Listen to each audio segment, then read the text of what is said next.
All right, today we're going to dive into one of the most important and, frankly, one of the most tense stretches of water on the entire planet. Now, it's a place you've probably heard of, the Strait of Hormuz, but its true significance and just how fragile it is, well, that might actually surprise you. So let me ask you this. What's the link between the gas in your car and a potential full-blown global crisis? It seems like a huge leap, right? But the answer connects our everyday lives directly to massive global economic and geopolitical forces. And believe it or not, it all comes down to a really, really small piece of geography. Get this, just 33 kilometers. That's it. At its narrowest point, that's the width of the Strait of Hormuz. We're talking about a tiny sliver of water that holds an absolutely massive amount of global influence. So let's get into it. You'll often hear the strait called the world's energy artery, and for a very good reason. It really is a global economic lifeline, no exaggeration. So what is it exactly? It's the only way for ships to get from the oil-rich Persian Gulf out into the open ocean. If you look at a map, you'll see it's squeezed right there between Iran and Oman. Geographically, it's just a spot on the map, but strategically, it's sitting right at the heart of the world's entire energy supply. Yeah, that artery analogy is really the best way to picture it. Think about it. If that artery gets clogged, even for a short time, the entire global economic body starts to feel some serious pain. So, just how much are we talking about here? How much actually flows through it? Well, the numbers are just staggering.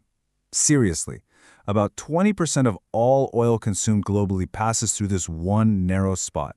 And if you look at just the oil that travels by ship, it's a full third of it. 1/3. Every single day, millions upon millions of barrels of oil have to navigate this tiny passage. And it's not just crude oil. We're also talking about massive tankers carrying liquefied natural gas, or LNG, which is absolutely critical for heating and power around the world. Plus, you've got refined products like gasoline and diesel. It's like a constant, never-ending parade of the world's most essential fuels. So where is all this energy headed? The vast majority, we're talking around 75%, is going to Asia. It's literally fueling the economies of countries like China, Japan, India, and South Korea.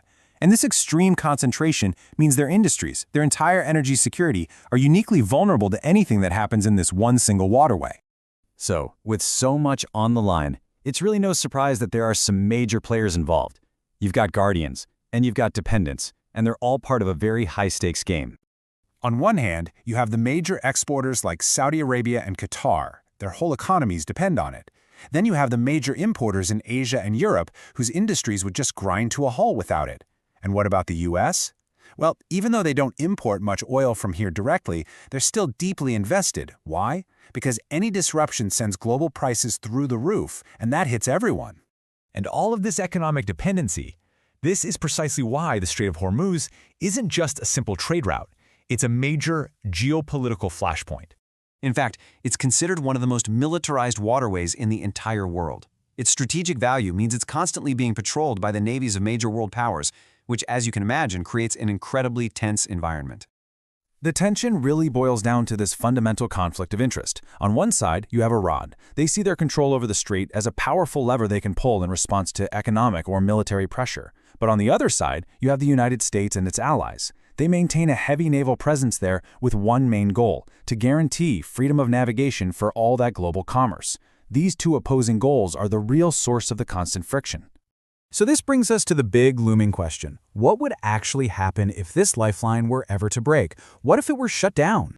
Well, a closure wouldn't just be a single event. It would be a cascade of consequences, a domino effect that would ripple out over time. So let's break down how that would most likely unfold. In the first day or two, the reaction would be swift and severe. The flow of oil would just stop. Instantly, prices would skyrocket, and you'd see absolute panic sweep through the global financial markets. Then, over the next few weeks and months, those market shocks would start to hit the real world. We'd begin to see actual energy shortages in Asia and Europe. The cost of shipping and insuring cargo anywhere on Earth would soar. And all of that would drive up prices for everything, causing a massive spike in global inflation. And if a closure dragged on for months or even years, we'd be looking at a very, very real risk of a global recession. Now, on the flip side, it would almost certainly force a massive, accelerated push into alternative energy. It could also completely redraw the map of global alliances as countries scrambled to secure new energy sources. Now, the logical question is, Can't we just go around it? Are there any other options? And the answer is, kinda, but not really. Some pipelines have been built by countries like Saudi Arabia and the UAE to bypass the strait. But here's the thing, their capacity is just a drop in the ocean compared to the volume that passes through Hormuz. They can help a bit, but they can't come anywhere close to replacing it. So, the key takeaway here is this. The Strait of Hormuz isn't just some channel on a map. It's a critical gear in the machine of our globalized world. And its stability is directly linked to our own economic stability. And that leaves us with a final thought.